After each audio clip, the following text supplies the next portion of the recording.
Hey, hey, hey. If y'all have been around my world for any amount of time, you know that I don't do a lot of fluff. And we are doing a combined podcast today with Katie Decker-Erickson. And y'all, she's the same. So when we Yeah, in decided fact, to do something together, yeah, go ahead. well, everyone's jumping on my channel. They're like, "This isn't Katie's voice. Where is Katie today?" Katie's here. I'm with Michelle. Katie's So here. if you're listening as Success by Design or Design for the Creative Mind, you're at the right place. Don't You don't are at click the out. right You don't have place. a mistake. Yeah. Thank you. That is good clarification. Good clarification. So we just knew that if we were going to be combining our podcasts, and actually we are going to be doing this on a monthly basis, and we're doing it under a title of The Art of Being the Principal. So that's kind of where we're at. And we're kind of building this in public. So we don't actually have everything scripted out. We have some basic talking points and so forth.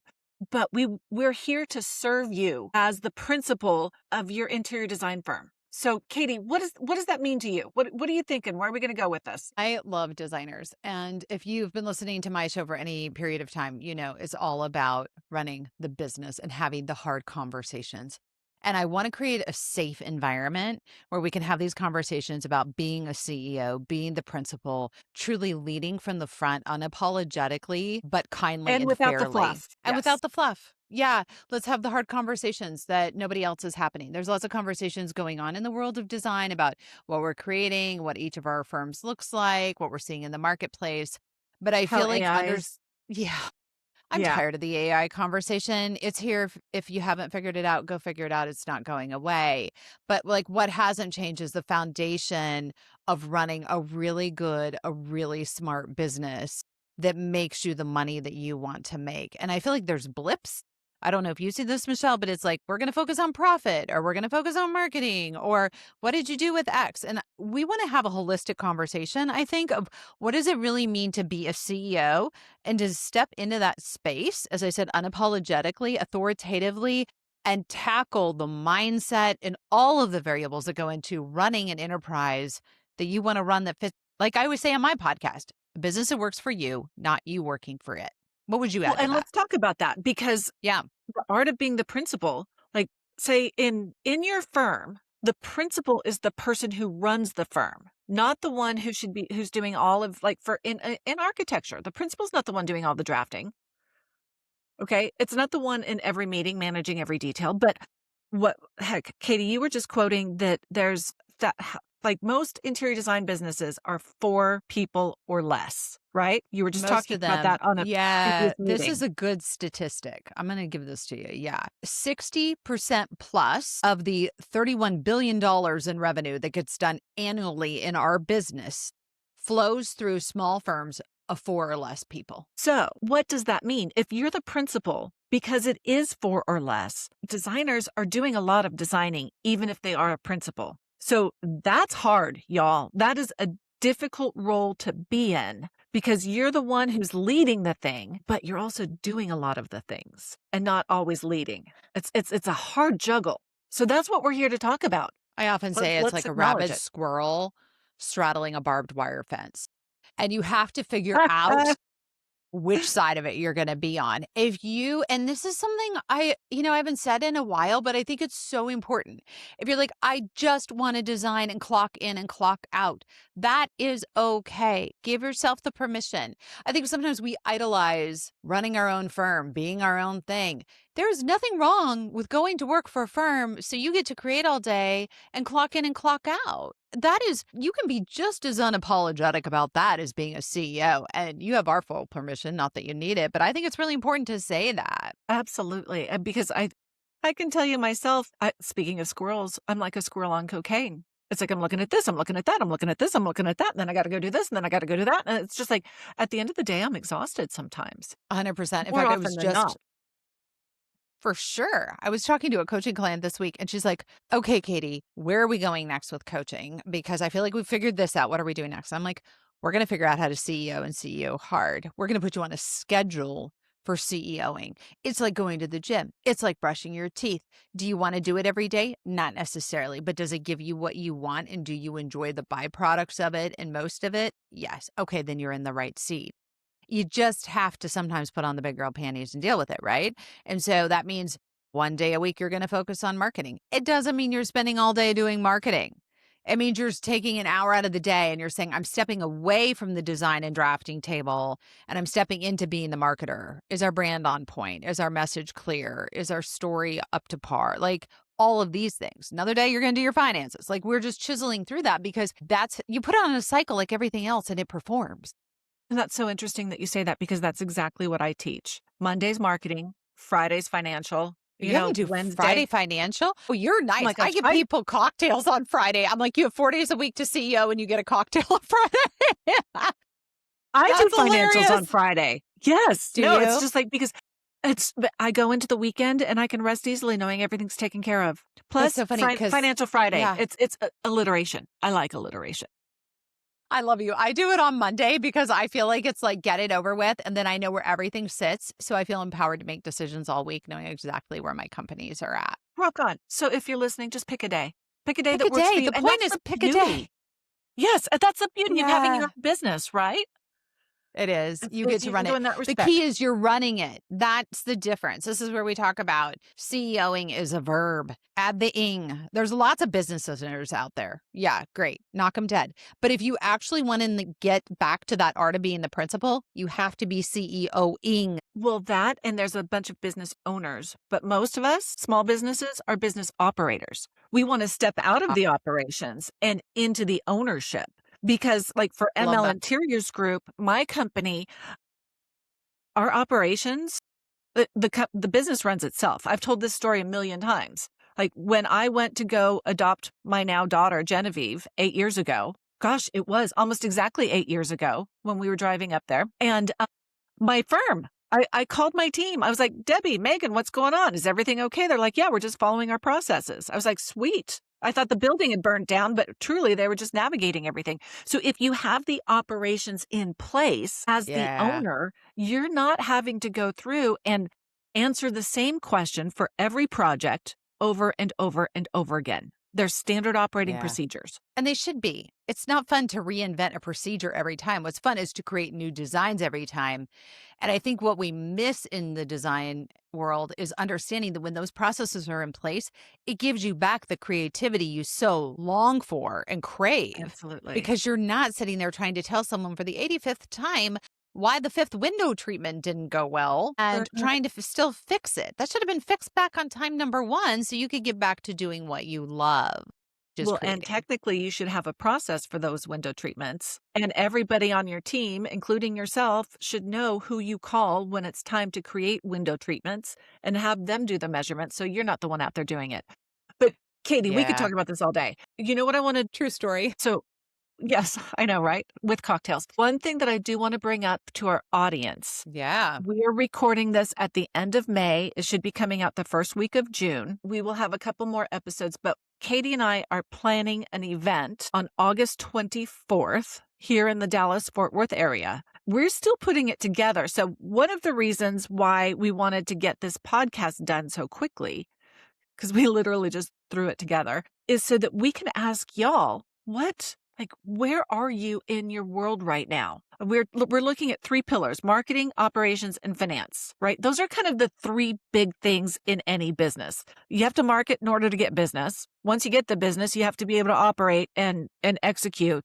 And then, of course, we're all here to make money, right? So, Unapologetically and understanding your finances so you can, again, complete that loop and go back to investing in marketing so you get more business, so you make more money. It's really a cycle. And yeah, I'm really excited. I love that we're doing this. It's a 1-day seminar with cocktails so that we get to have the conversation around these 3 pillars that really, what I love is calling it the art of the principle because there's a science to this. Like we know these are the 3 pillars, but there's also an art form. Like you do finances on Friday. I do finances on Monday.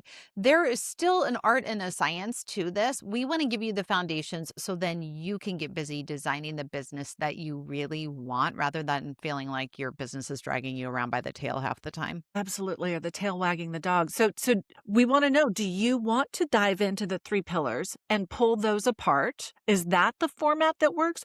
Or is it also going to be along the lines of how do you pull yourself out of all of that framework so that you're not the one who's having to do all of it. So there's different takes on how Katie and I can present these things, how we can address it, or is it something completely different? So Yeah. we're We want inviting to you hear to give from us you. feedback. Yeah. So you can 100%. either leave a comment and a review wherever you listen to podcasts, just by the way, We or really find us appreciate that. absolutely, or find us on social media and just drop 100%. us a Come find line. us. Anyway, yeah, DM smoke us, signals don't whatever. work. So yeah, Yeah, smoke don't send signals do carrier not work. pigeons. My Okay. psychic ability doesn't work. It's sure broken after my hormones. It went out the door with my hormones. Let's just talk about that for a minute. So Okay, you so were able to Michelle, read minds. yeah, well, I was. Yeah, or so I thought. Let's be really honest, the beauty of youth. Yes. Who is this for, Michelle? Who do we want to hear from? Like, what if someone's sitting out there and they're like, "Oh, I don't know. Is this for me? Is this not for me? Do I make enough money for this to be for me?" I think that's something we struggle with Yeah. as designers, is that insecurity or imposter syndrome. What would you say to that? Say, if you are bringing in six figures in your interior design firm, this is for you. Whether it's 101,000, whether it's 999,000. There's something for everybody in between. My market used to be the baby designers who were in the five figures, but I really think that this is going to be a little bit more Yeah. involved than that. Can you get some stuff from it? Absolutely. 100%. But I really think the sweet spot will be for the designers anywhere between 101,999 and probably 750 is actually probably where Yeah, I the would say top. anybody. Yeah, 100%. Because we've got the baseline, we have some things going on. We figured out how to get to six figures. Now the question becomes, how do you really get to seven? And I think that is, Without burning yourself out. Like, ugh, 'cause that's yeah, hard. I know. How many sweet coaching clients haven't we had, Michelle, that like hop on the call and there's tears and they're just fried. They're 100% fried. And I'm like, I get it. I get that you're fried. I see you. We got to fix the fry because you need to get to a lifestyle that really does allow you to succeed, but also allows your team to succeed. I think it's so easy for designers to give up the thing that made them great first, which is their designing. That should be the last thing you give up in your firm. That is your brand. That is your look. That is your, go hire the bookkeeper first. I talk about this all the time. But And that's what I was going to say is that when you have a team, it does not have to be employees. So Katie yeah, just said it lets your team shine as well. You know what? This could be an overseas designer. It could be your outsourced bookkeeper. It could be your social media manager. Like there's a lot of people that support your business when you get strategic about addressing it, not doing it all yourself. And I'll be the first to say, y'all, there are so many things that I love to do, but I need to outsource them so that I can do what makes me money. Like I'm not going to go be like I think another career that I could have be like website design, social media management. Like I love doing those things, but that's not where I make the money. That's not where I'm best at in this industry. that's so wisely said. I mean, to your point, which is such a wise one, the world is your oyster right now. I mean, however you feel about COVID, and I roll my eyes because I was in a state that really went off the deep end about it. But wherever you're at, it taught us that our world is very small. So to go find someone in the Philippines, to go find someone in X, Y, or Z, extremely doable. I mean, we have a multi-million-dollar firm. I don't have one employee. Everyone's a contractor. But you know why it works? Because we have systems and processes and they know where they plug in and they know what their lane is. They know what their due dates are. They know what the expectation is and they know where to find me if they get stuck. Okay. Then all of a sudden, we've created a repeatable process. Like, I love this idea. If you're doing something twice, stop and ask yourself, why am I still doing this? Because it probably needs a system, a process, or a procedure. If you're doing something twice, then why are we back at this again? There's usually a reason why. And like when you start thinking about that, and I think too, just realizing time, especially as we get out of this business operator mode, which I think is such a great distinction you made, Michelle. When we leave business operations and we go into CEOing and principling and doing these things, it's starting to say, how do I buy back my time? Because your time is your most valuable asset. I can give you more people. I can give you more money. I can give you more ideas. I can give you more marketing. I cannot give you more time. So really guarded is the holy grail. And to your point, just because you can doesn't mean you should. Just because you can do Yeah. the social media and you can do all this stuff, it doesn't mean you should be doing it, right? Because where's your ROI? Where's the return on your investment? And that investment is your time. and it's the most valuable thing you got, my time has to work freaking hard for me or it's a no-go. And I also think that it takes away sometimes it's not just the physical presence, but it's the mental presence. So Yes. if you're always thinking about what's going wrong at work, or, oh, I had to do this twice, or, oh, you're just repeating conversations that you had because you had to make something up as you go, that is also time. That is time mentally taken away from your family, taken away from your dog, like whoever you love to spend time with, right? Or it's time that Oh my you can gosh, be I don't have time for a dog, which is why I'm laughing. I'm like, I'm just trying to raise children out here. A dog? No, I have 3 snails. I think we're up to 5 snails in the snail jar on my counter. Oh my gosh, it's real. My kids love the snails. Michelle, I don't even know how we got snails, but I have snails. That my capacity is for snails, not even dogs. There you go.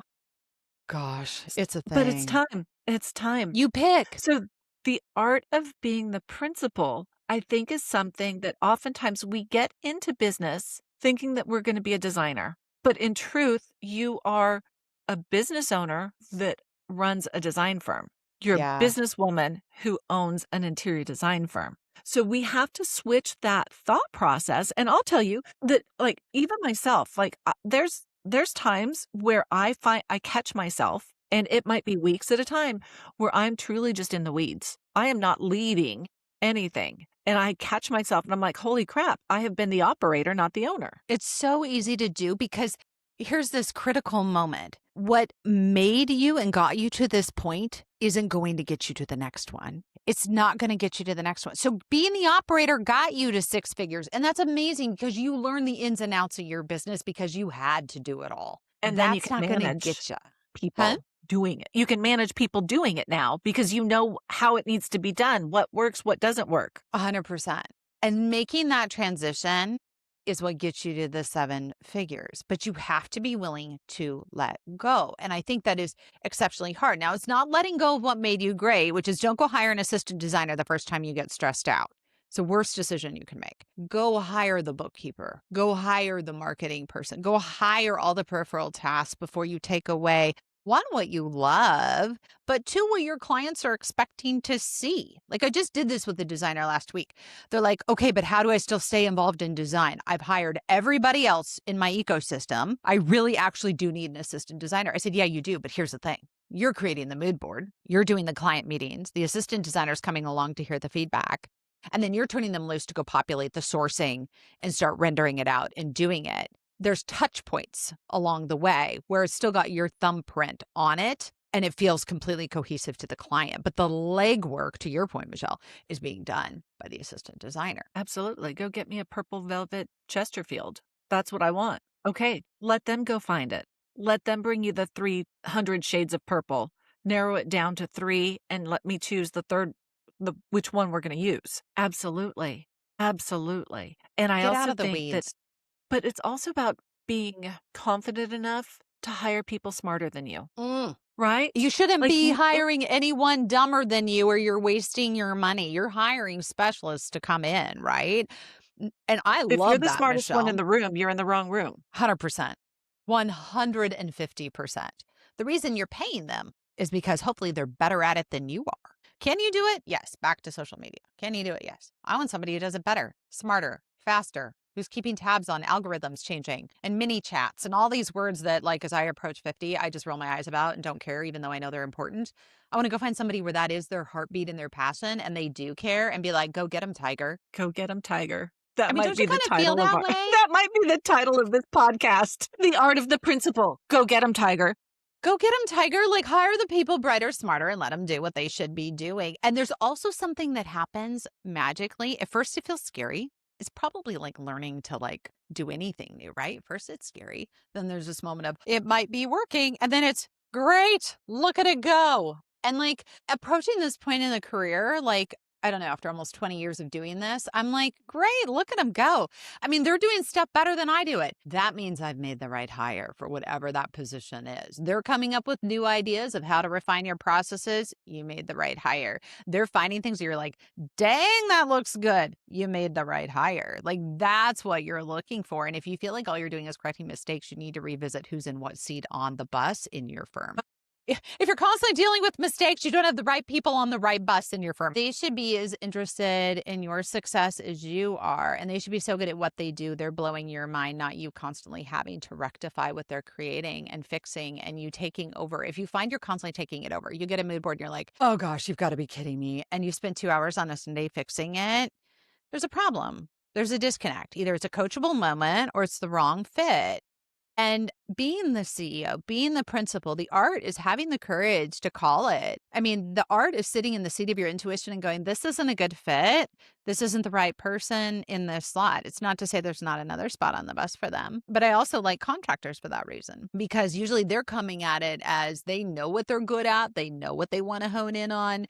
And you're providing them a platform to do that. And if it doesn't work, you can walk away.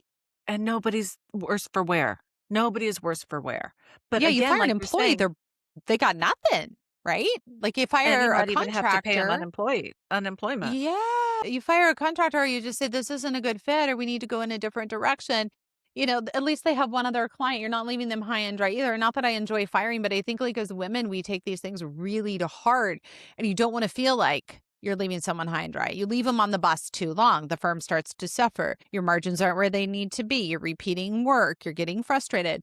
Like all of those things start coming into play. That's not the art of being the principal. The art of being the principal is having the hard conversations in love too. Well, that and the art of being the principal is your business is your first priority. And it's hard. Your people are not your first priority because without a business, you don't have people. So And I you was with have that to take a too. look. Mm-hmm. And without people, you don't have a business. This is like the classic case model of like, what matters more? It's one of my favorite questions I used to ask my grad students in business school is like, is your internal stakeholder or your external stakeholder more important? It's a false dichotomy. They're both equally as important. Like you take care of the people that made you and they take care of the people that Absolutely. write your paycheck, but it has to be a fair and transparent relationship. That's a valid point. And I'm not saying not to take care of your people, but and to your point, without your people, you don't have your business. But I also believe, and this is going to sound kind of callous, No, anybody go can for it. be. This is what my dad used to tell me. So this is going to give you some insight. I'm glad I'm holding my coffee cup. Exactly.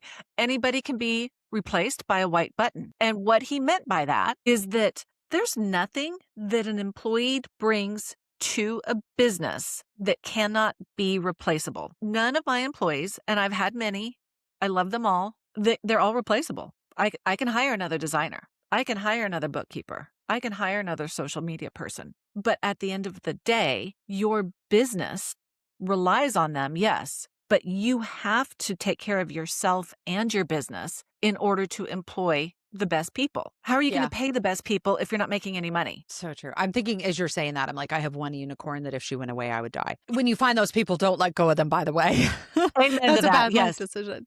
I mean, don't let go of them. And that's probably something where I'm like, we probably need to diversify some of that, but I just adore her and she's amazing. But yeah, it's a really, really good point, Michelle, that like, and two, there are these people that show up, and I think it's the job of them, of these contractors, employees, whatever you have on your team, to show the value they add to. Do they genuinely care? There's one thing I talk about a lot in coaching. I can't coach care. And with our contractors, like I can't teach them to care about our projects, to care about our client, to do the 5% more. We talk about the 5% more a lot. There's the people that show up and do 5% more. That 5% is a tipping point between us and our competitors. It's asking that one other question, or it's taking the initiative to solve one more problem and be one step ahead. That is so incredibly invaluable. Like if you're listening to this and you're on the other side of it as someone working for a firm or someone who's thinking about hanging out their own shingle and doing that. And I realize that's not really our target market today, but if you're listening to this, like think about what is the 5% more in the value add you're bringing to your organization that's your market differentiator for your own brand, because that's going to help drive when you do hang out your own shingle, what you end up creating and what you end up doing, which is really And important. or if, because like you Yeah. said, like going all the way back to the beginning of this episode, there's no shame in not doing that. But Katie has this unicorn. I love my unicorns as well. In regards to the fact, what am I trying to say? I'm trying to say that if No, you work it are out. working for somebody and you take the 5% and you continue adding that, then you become more valuable to that team. And then you're going to get more responsibility and things that you want to do because you can leverage your value to really go in the direction that you want to go in. So just an easy example is if you want to do all new construction, like let's say that's what you love doing. Well, if that's what you're best at and you are so valuable to the team, you have a little bit more leverage to come to the owner and basically say, this is the direction I want to take the company. Like, let me lead this, let me do this. And then you get to have some ownership without the risk, right? Which is so great. And that's a great spot to be too. I mean, yeah, being a business owner, it does come with a lot of risk. Being a CEO comes with risk. It's making gutsy decisions. I mean, Michelle and I were on a call this morning and I'm like, I don't know how I feel about that. And Michelle's like, I'm okay with that. Like, I think that's actually a good thing to do. And I'm like, tell me more. Like, find those people that challenge and push you in different ways, but also risk is just part of it. So let's bring that back to the art of being the principal.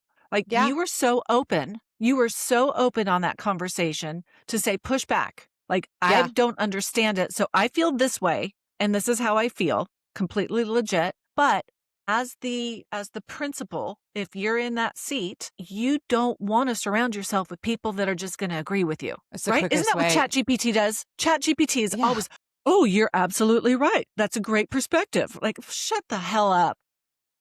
I'm like dying laughing. If my chat came back and was like, hell no, Katie, you're an idiot. I mean, like, I'd be like, wait, what? What just happened? I mean, what? But you need those people in your life. If you're surrounded by yes people, they will yes you straight into the hell of losing your business. Like, you cannot do that. You have to have people push back and challenge you. And if you're not getting it, that should be a red flag right there in my business. Like, no one's pushing back. Why is that? Have I created a culture that doesn't allow for it? Do I have people who don't know how to ask better questions because I haven't hired people better, smarter, more capable than me?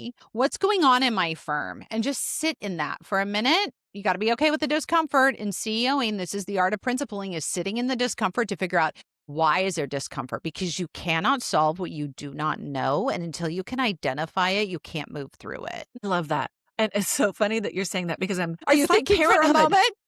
Yes, I was thinking about an incident last night. Yeah. Like, my husband and I have been playing board games with Genevieve, right? And well, so do we, but towards the middle to the end, it becomes a thing where my husband and I get so frustrated with her because she's just not following the rules. And so we were like, okay, this is us. This is us. Like, we are the leaders. Why is this becoming a thing with our 8-year-old? So you have to look into yourself and say, okay, is it really that important? Like, is it really that important that my kid skipped over on chutes and ladder and went up the ladder and was cheating, essentially? Yeah. Okay. Yeah. Does it have to become a thing? Yeah. Okay. It doesn't have to become a thing at that very moment. You can still have a learning moment. But my point is not to figure out what the hell's going on with my husband and I and the kid when we're playing board games. But my point is that when it comes to a business, it's very similar to motherhood in relation to how you lead your team, but how you have to look internally to see if you are the root of the problem. Yeah. It's my least favorite part of motherhood. It is. Well, and to your point, yes. So I have a kiddo who hates to lose board games. Chutes and Ladders is on the list. Clue's on the list. Life is on the list. Junior Detective. Sorry. Oh, no, it doesn't matter. Yeah, PTSD response over here. It doesn't matter what it is. She hates to lose board games. In that moment, I want to be like, you're an Erickson. That is not how Ericksons play board games. We do not do that. You will show up with character and you will be a humble and good loser, right? And in the moment, she's like, I'm going to lose. And this is horrible, mommy. And I don't want to play anymore. And all of a sudden, like, game pieces start flying and like we have a total meltdown. And so, like, taking the deep breath to say, okay, I just have to sit in this moment, which is such a good point you made, Michelle. I can come back to this at a different time and solve this problem in a more meaningful and productive way. I love what's on your board back there, by the way, that I'm secretly reading as you're talking. Slow is smooth, smooth is fast. And that is so true, especially in a culture where we value disposable silverware, disposable Pampers, disposable plates, disposable floss, I don't know, I'd want to recycle my floss, but you know what I mean? Like, everything is disposable. And sometimes I think if we just slow it down enough to sit in the discomfort or realize it's maybe not in this moment, but I see it. And timing as a CEO is really important. Like, I think run down that path with me, because I think a lot of times we don't talk about the intangibles as much. And back Well, to I think it's timing, because, not just time. well, we're in this hustle culture. And I think hustle's a bullshit story that we've been sold, Mm. right? I don't Tell think me we have to more. hustle. In my opinion, work smart. Like I've hustled and I've gotten a lot of stuff done, but could I have done it better, differently? Absolutely. But I thought, oh, I'm hustling. I'm hustling. I'm a boss babe. I'm all of this sort of BS. And I'm not. I'm not. Do you think men call themselves boss dudes? No. Boss Right? boy. Boss boy, Boss yeah. boy. Thank you. That's much Yeah, there better. you go. Boss dude, There's boss your boy. alliteration. No. Yeah. Here's the thing Yeah. is like slowing down and being intentional. And that includes not having to address a problem immediately. So going back to playing Shoots and Ladders with my kid last night, I'm going to talk to her about it Saturday morning and just and refer back to it. There's nothing wrong, Genevieve, but look, like to your point, this is not how we show up. This is not our character. And that's fine. You're playing with mom and dad. It's safe, all of that sort of stuff. But it's the same thing with my team. You know, if this gets messed up, and just recently we accidentally ordered something, it got procured because it was not taken off of the proposal by the designer because she knew it in the back of her head, but she didn't take it off of the PO. It went from the proposal to the invoice to the PO. And okay, now I own this beautiful but very expensive trim for some curtains that don't actually match my house, right? So, yeah, but at the same time, do I need to address it with her right there when she's feeling really shitty? No, but I'm going to go back and I'm going to address it with her and say, okay, so what do we need to do next time? And actually, she already figured it out. She said, oops, this is where I dropped the ball. But I I also love don't need to that. pound it into her. Like, yeah, When you someone suck. shows up like that and says, yeah, when there's a moment of, ugh, whenever someone's remorseful, I'm like, my work here is done. Let's just find a better process. Like, my goal is not to guilt and shame you. When you have self awareness enough to go, stick your hand up. First of all, create a culture as a CEO and a principal where people can make mistakes and stick their Well, it hand up and be needs to like, be a I safe screwed this place. up. It's gotta be, because otherwise you're gonna find money missing. You're gonna find mistakes made eventually 6 months later. Like, you You're can't going to be go doing visit their that. house and find that slab of granite that you paid for, or slab of marble that you paid for that you didn't know. Yeah, that 150%. looks so much like that project. Oh, yeah. Well, I kind of, Double ordered that bad boy. oops. Yeah. Yeah. You've got to create that. But I think what's neat, like coming full circle and thinking about like what we're going to do in Dallas and like putting this together for August is, I mean, we jokingly said and cocktails, but it's real. And here's the reason why. And stick with me on this. But at the end of the day, too, there also has to be this idea of you nurturing the one who's keeping it all going. And you have to take care of yourself. You have to your point of being the boss babe and white knuckling it. And like, it's not cool and it's not sustainable. And you will show up with Michelle and I crying at some point for a coaching call, and we will hug you and love you anyway. But you But have because it's to, not necessary. it's not necessary. I'll never forget during COVID, I was climbing the walls, literally. I told my husband, I have just got to get something else going on. So we got into boating. We live 3.5 hours off the Salish Sea. And I was like, great, we can be alone together. This is perfect. Let's go boating. So went and got my ability to pilot boats and got my certificate. But I'll never forget what my instructor said. And I love this. She was in her 60s, and we were learning on boats that go 7 knots, basically, which for any of you in the boating world is quite slow. It's a different pace of life on the water. Like, we're not doing Floridian boating here, folks. We are like slow boating. And she said, well, I think we've done enough for today. We're going to wind the clock. And I was like, what? We're here to learn. I've got 48 hours. I've got my husband at home with my kids. I'm going to learn how to totally captain this boat, and we're going to figure this out. And she's like, no, we've done enough for today. We're going to wind the clock. And she pulled out a bottle of wine and some crackers and cheese, and we charcuteried, and it was great. And I just remember thinking, like, in that moment, and then we started talking about all these boating terms, and we got into stories and the learning that happened around that. It is so important that as the principal, you wind the clock. This is why we're going to Huh. take a beat in Dallas, and we're going to wind the clock too. Because even when I sit with you, Michelle, it's a clock winding moment for me, because it's somebody else in my space, seeing what I see, Yes. hearing what I hear, doing what I do. And it can feel so lonely out there by yourself. You need a moment to wind the clock with others. they were in the same position, and also to get out of this operator mindset. Because like you said earlier, I could be 3 weeks in the weeds and I'm still grinding away over it. And I'm like, what am I doing? Right? It's so easy to default to that. So how do we pull out of that, to wind the clock, to have the self-reflective moment, to say, this is where I want to take my business with intentionality. I think that's a great way to wrap up this episode. Love you, lady. I love you. This is going to be fun. We need to hear from our people, and I want to know. Or if you guys think this is a horrible idea, tell us it's a horrible idea. We've been doing this a while. We're going to be just fine DM with that. Don't put that facing publicly. You're an idiot. This is a stupid idea. Please do not put that on my Spotify podcast. No one's going to do that. We adore you, Michelle. We adore you. Right back at you, Katie. Big smooches. This is so much fun. So Samesies. we are going to be doing the art of the principal. Like keep your eyes open for that. We're going to be doing more podcasts. We're going to have this event in August 24th in Dallas, Texas. We're looking to bring it on the road in High Point and possibly a full retreat. So there's some momentum that we're building here. Maybe we should call it Summit. Maybe we should do a summit. Retreat always feels like is like you're backing off and not doing anything. Is that just me? Interesting, because I used to do a summit and people were like, no, it needs to be more like a retreat. Maybe we need to retreat. So, maybe that's back to winding the clock.